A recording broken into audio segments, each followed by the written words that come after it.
Tidak selamanya yang viral itu adalah kebenaran, ya. Tidak selamanya yang ramai dilakukan orang itu adalah sebuah kebenaran. Ini kalau kita lihat dari agama kita, kalau tidak ada bukti, ya tidak ada syahidnya, tidak ada saksinya, tak boleh kita sembarang tuduh. Itu udah tuhmah itu, ya. Ya, itu tuhmah dan itu sangat besar dosanya. Karena mudaratnya juga sangat besar bagi orang yang dituduh, ya. Dan tadi yang sikap Pak Slamet tadi itu sebenarnya adalah sikap yang seharusnya tidak boleh dilakukan oleh seorang muslim, berburuk sangka kepada saudara kita tanpa ada bukti, ya.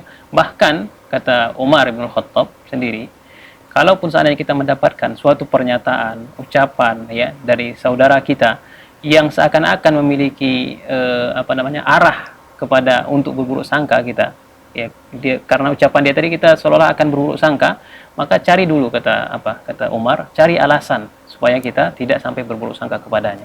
Ya, sebagian para tabi'in mengatakan cari sampai 70 alasan.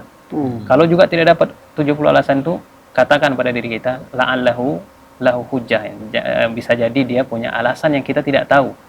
Nah, jadi itu Pak Salaman. Apalagi memang kalau memang kita belum melihat